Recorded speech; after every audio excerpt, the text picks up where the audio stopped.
आप सभी को नमस्कार। स्वागत है आपका अपना यूट्यूब चैनल पॉलिटिकल अलायंस में।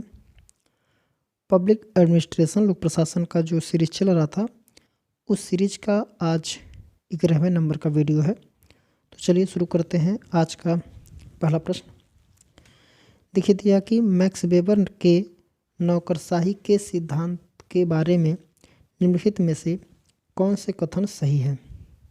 पूछ रहा है कि कौन से कथन सही हैं। तो यहाँ पे 4 कथन दिए गए हैं, तो देखते हैं।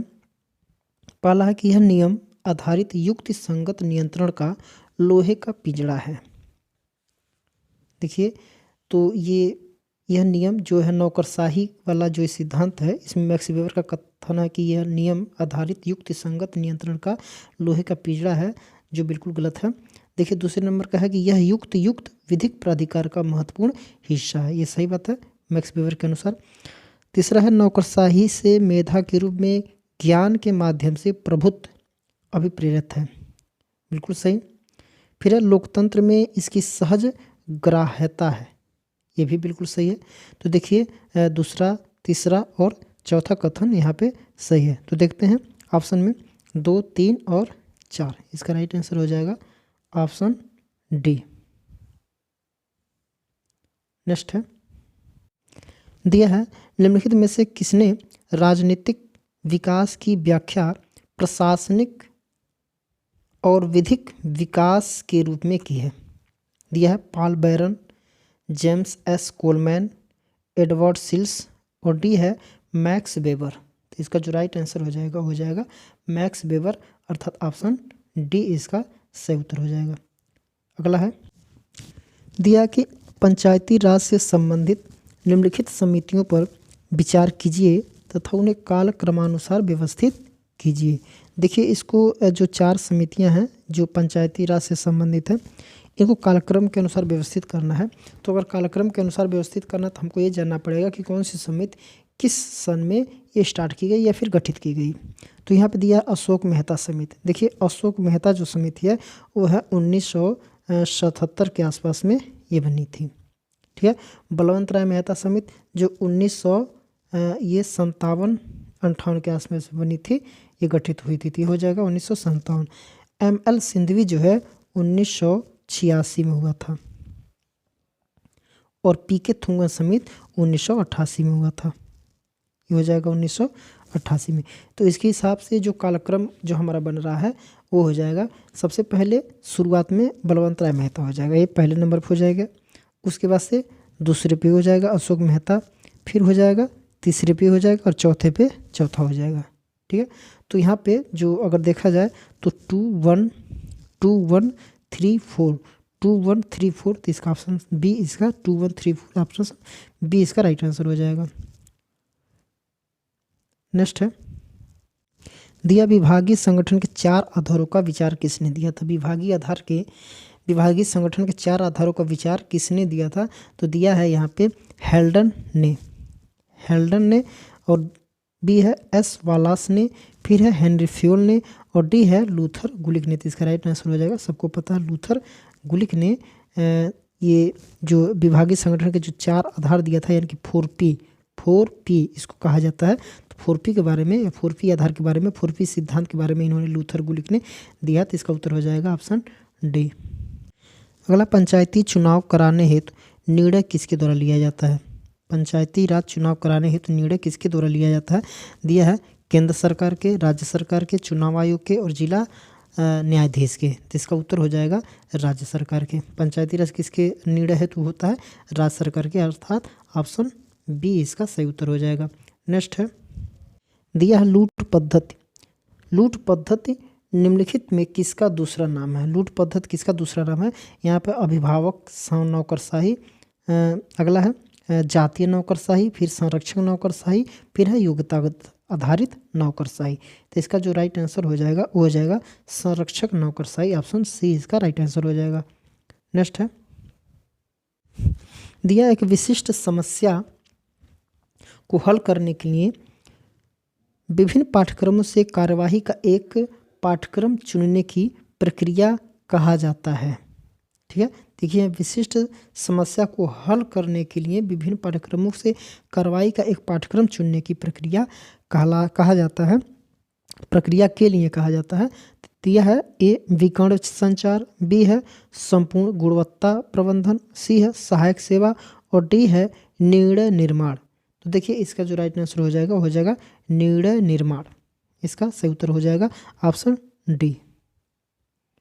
नेक्स्ट है दिया है मूनी के अनुसार, मूने इसका नाम है, मूने के अनुसार संगठन का सार्वभौमिक सिद्धांत कौन सा सिद्धांत है? सार्वभौमिक सिद्धांत कौन सा सिद्धांत है? ए है नियंत्रण का विस्तार, फिर दिया आदेश की एकता, फिर दिया केंद्रीकरण, फिर दिया है पद सोपान। तो इसका जो राइट आंसर हो जाएगा पद सोपान। ऑप्शन डी इसका सही उत्तर हो जाएगा। नेक्स्ट है कौन सा विभाग एक राष्ट्र की प्रशासनिक संरचना के साथ उच्चतम औपचारिक स्थिति में रहते हैं? ए है सरकारी विभाग, बी है निजी विभाग, सी है अर्ध संरचनात्मक विभाग और डी है अर्ध स्वायत्त विभाग। तो इसका जो सही उत्तर हो जाएगा ऑप्शन ए सरकारी विभाग। नेक्स्ट है दिया निम्नलिखित में से कौन लोक प्रशासन का जनक माना जाता है? कौन लोक प्रशासन का जनक माना जाता है? एल.डी. वाइट है, वुडरो विल्सन है, लूथर गुलिक है और ग्लैडन है। सबको पता है जो वुडरो विल्सन थे उस समय तत्काल के समय में ये 1920-21 के समय में ये अमेरिका के राष्ट्रपति भी रह चुके हैं। ये राजनीतिक विज्ञान के प्राध्यापक अर्थात प्रोफेसर भी रह चुके हैं और ये राजनीतिक विज्ञान से लोक प्रशासन को एक अलग विषय बनाने में इनकी अहम भूमिका है, तो इसलिए इनको लोक प्रशासन के जनक के रूप में जाना जाता है। तो ऑप्शन बी इसका राइट आंसर हो जाएगा। नेक्स्ट है दिया निम्नलिखित में से कौन सुशासन पर लिखी गई पुस्तक री इन्वेंटिंग गवर्नमेंट के लेखक हैं? देखिए री इन्वेंटिंग गवर्नमेंट के लेखक हैं जो सुशासन पर लिखी गई पुस्तक है। ए है David Osborne and Ted Gaebler, B है पॉल एच एप्लवी, सी है E.N. ग्लैंडर और डी है पिफनर एम प्रेस्थस। तो इसका जो राइट आंसर हो जाएगा David Osborne and Ted Gabler. इसका राइट आंसर हो जाएगा ऑप्शन ए, इसका सही उत्तर हो जाएगा। नेक्स्ट है दिया है किस वर्ष में अमेरिकी सरकार ने अपना पहला स्वतंत्र नियामक आयोग अर्थात अंतर्राज्यीय वाणिज्यिक आयोग की स्थापना की थी? 1884, 1885, 1888 और डी है 1887। तो इसका जो राइट आंसर हो जाएगा 1887। ऑप्शन डी इसका राइट आंसर हो जाएगा। नेक्स्ट है आंतरिक रूप से भर्ती की प्रक्रिया को कहा जाता है? आंतरिक रूप से भर्ती की प्रक्रिया को कहा जाता है एकाधिक प्रणाली, पदोन्नति प्रणाली, विभाजन प्रणाली और डी है उन्नति प्रणाली। इसका जो राइट आंसर हो जाएगा पदोन्नति। इसको क्या कहा जाता है? पदोन्नति प्रणाली। इसका बी राइट आंसर हो जाएगा, सही उत्तर हो जाएगा। नेक्स्ट है दिया सेवा में प्रवेश करने से पहले सार्वजनिक सेवा के इच्छुक लोगों को किस प्रकार का प्रशिक्षण दिया जाता है? देखिए जो सेवा में प्रवेश करते हैं तो सेवा करने से पहले जो सार्वजनिक सेवा के जो इच्छुक लोग हों उनको किस प्रकार का प्रशिक्षण दिया जाता है? तो ए है पुनश्चर्या पाठ्यक्रम, बी है सेवाकालीन प्रशिक्षण और सी है पूर्व प्रवेश प्रशिक्षण और डी है उन्मुखीकरण प्रशिक्षण। तो इसका जो सही उत्तर हो जाएगा ऑप्शन सी पूर्व प्रवेश प्रशिक्षण। ऑप्शन डी इसका सी इसका राइट आंसर हो जाएगा। नेक्स्ट है दिया सिविल सेवकों की उनके कार्य संगठन के प्रति अभिवृत्ति और दृष्टिकोण को संदर्भित किया जा सकता है? ए है अनुशासन, ए क्या है अनुशासन, बी है मनोबल और सी है पदसोपान और डी है दृढ़ निश्चय। तो इसका जो राइट आंसर हो जाएगा मनोबल। ऑप्शन बी इसका राइट आंसर हो जाएगा। नेक्स्ट है निम्नलिखित में से क्या मानव संबंध आंदोलन से स्वाभाविक रूप से विकसित हुआ? निम्नलिखित में से क्या मानव संबंध आंदोलन से स्वाभाविक रूप से विकसित हुआ? तो क्या विकसित हुआ? व्यवस्था उपागम, व्यवहारवादी उपागम, आगत उपागम और निर्गत उपागम। तो इसका जो राइट आंसर हो जाएगा व्यवहारवादी उपागम। ऑप्शन बी इसका सही उत्तर हो जाएगा। नेक्स्ट है दिया प्रशासनिक नीति के मुख्य वाक्य का निर्धारण करने का कार्य है। प्रशासनिक नीति की मुख्य वाक का निर्धारण करने का कार्य है। ए है मुख्य कार्यकारी, बी है लेखा परीक्षक, और डी सी है संपर्क अधिकारी, और डी है मानव संसाधन प्रबंधन। तो इसका जो राइट आंसर हो जाएगा मुख्य या फिर कार्यकारी जो होते हैं। ऑप्शन ए इसका सही उत्तर हो जाएगा।